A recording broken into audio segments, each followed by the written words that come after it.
Good morning, everybody. I think some people are still taking their seats, both in this room, the room next door, and maybe in front of the live stream, wherever they are in the world. Welcome and good morning to everybody.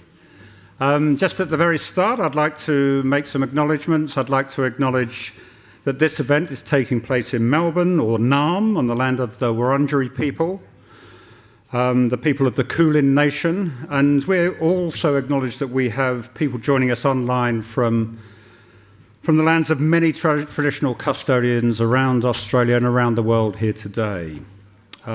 We recognise the ongoing connection to land in all these places and pay our respects to elders, past and present, and extend this respect to any Indigenous participants joining us here today.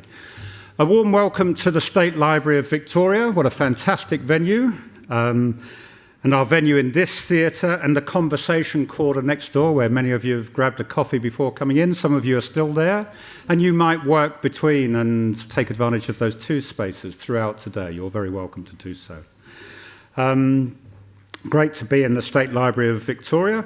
I'd like to welcome you all here as the guests of and representative of HEDx and its members and partners.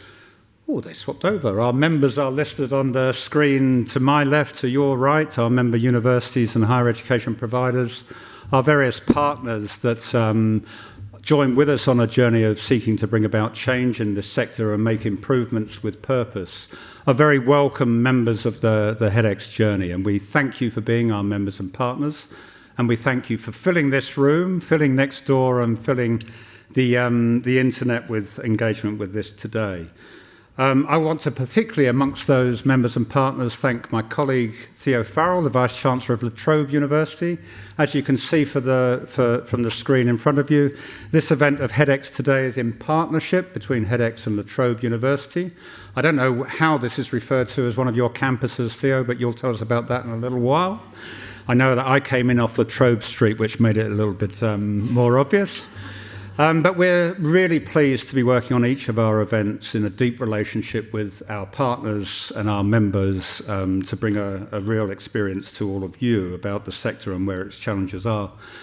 Just briefly about HEDx and its purpose. It's 5 years since I first started reaching out to people like Theo and many of you in the room for some conversations about leadership and change and the purpose of higher education and how that can be assisted by purposeful application of technology to bring about change. We extended those podcasts into writings, and then in the middle of a pandemic started some live events.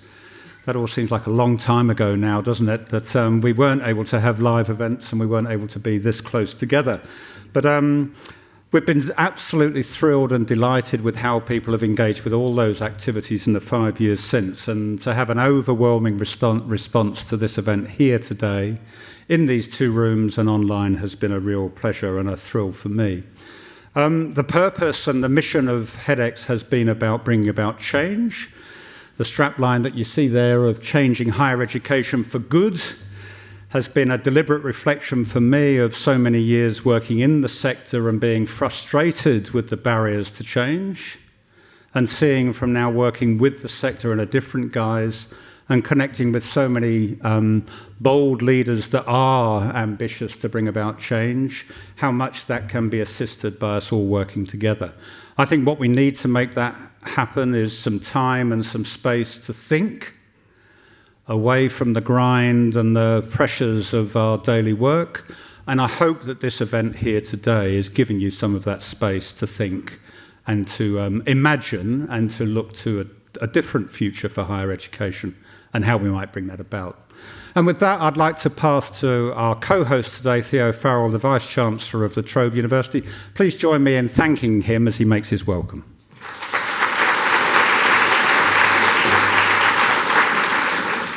Thanks, Martin, and good morning, everyone. I'd like to start by acknowledging the Wurundjeri people as the traditional owners of the land in which we're meeting. Pay my respects to elders past, present, and emerging, and any Aboriginal or Torres Strait Islander people that are with us this morning. Well, it's fantastic to be gathering here today to talk about AI and higher education. I think there's obviously many, many different views in the room about AI and how it's transforming our world. I'm on the end of the spectrum that really sees AI as something akin to the Industrial Revolution. We are at the early stages of something, of a technology that I think is going to profoundly transform our entire experience with regards to the natural world and the social world. And I think that change will be ontological. And we're already beginning to see insights into how AI is transforming, for instance, biomedical sciences, has the potential to transform climate science. It's transforming our everyday interaction with the internet, so that now when you do a Google search, it's an AI-powered Google search. It's blindly obvious. And by ontological, what do I mean by that? If you think about, we think about the Industrial Revolution as just, gave us some gadgets and steam engines, and wasn't that neat?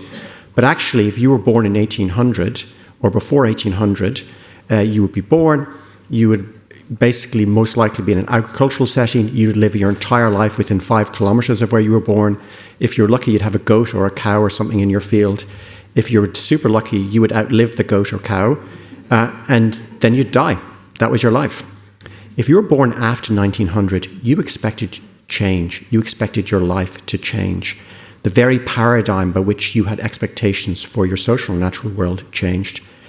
And I expect AI will have that impact on our lives. We can't quite see where it's going to go, but the change is going to be profound.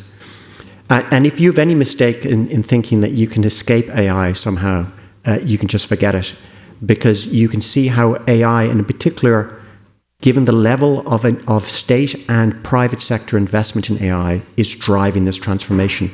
So, the $500 billion Stargate AI infrastructure fund that the Trump administration announced, whether or not it's $500 billion, it's not really here or there. It's, hundreds of billions of dollars of investment in AI in the United States. The 200 billion euro investment fund in Invest AI that was announced 2 weeks later, 109 billion euro French fund in infrastructure.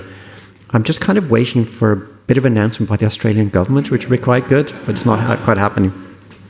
So essentially, the private sector is driving AI and the AI transformation, but institutions that are at the core of information, where information production is the core business of the enterprise, we have to be at the forefront of that as universities and other education providers.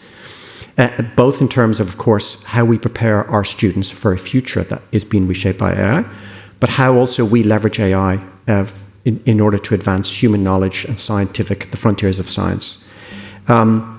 We at La Trobe have decided to get going, and I'm sure, like many of you in the room, we're not going to hang around.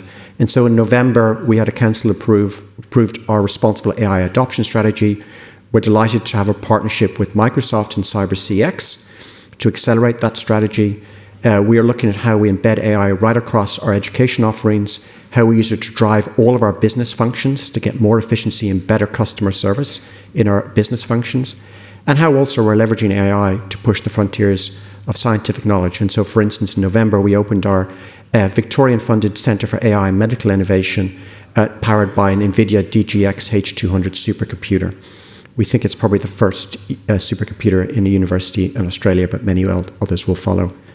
And the potential there with that centre, for instance, is to work with our partners to produce personalised therapeutics for cancer. So this is an exciting time to be in higher education more broadly. I think we're going to have lots of fascinating discussions. I'll just so for us to, co-host this with HEDx was a real delight. I think the turnout today shows how we're all interested in the conversations and where it can go. I think there's no one single path. I think partnership across the sector is critical. We have to work together on this. I really firmly believe that. I'll just finally close by saying, Martin, I would love this to be part of La Trobe, the La Trobe campus network. It's not. So I'd simply say I'm really very grateful to our partners, the State Library of Victoria, for making these facilities available for us today. And I'm looking forward to the discussions we're going to have and where it's going to take us. Thank you.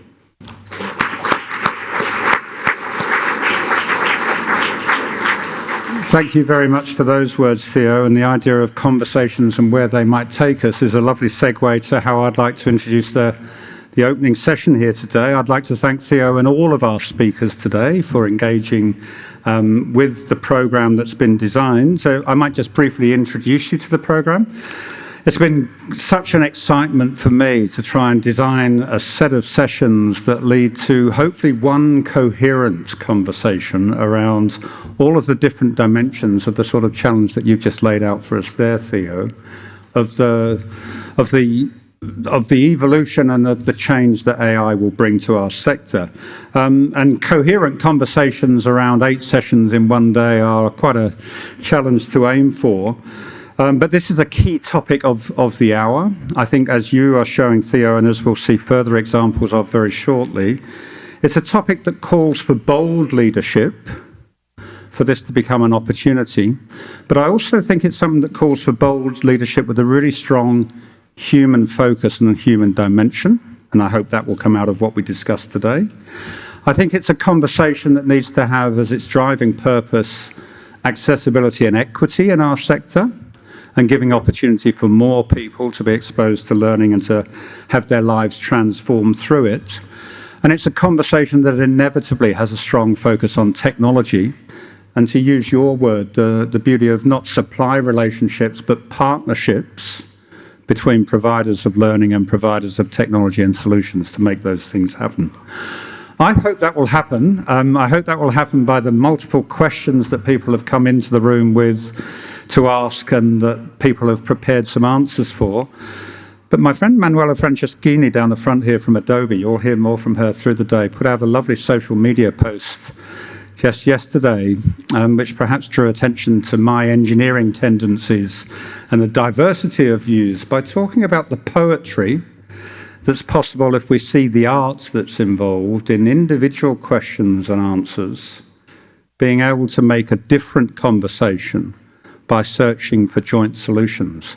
And my last message for us at the start of this would be, at UA a couple of weeks or a month or so ago, there was an excellent opening presentation by Catherine Livingston, the Chancellor of UTS, who I think described it along the lines of, it's time for us to stop admiring our challenges and time for us to start to find solutions to it.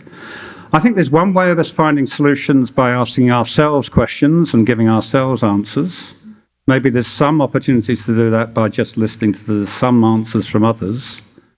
But there's a much greater opportunity today to craft some shared solutions to our challenges by what we can say to and listen to and hear from in each other. So that's what I've got as a hope at the start of the day. I hope that everyone will join in the conversation. I hope they'll do that with the aid of people in Marcia Devlin and Kelly Matthews down the front here who are going to help me with and help our speakers with Q&A sessions.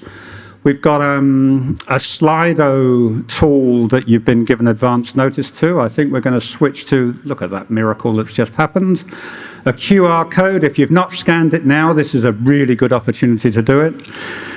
Get in on Slido. A number of polls have been designed there. There's chances for you to ask questions and be involved in the art and the poetry of one conversation that tries to get us to find solutions to our challenges and not just admire them.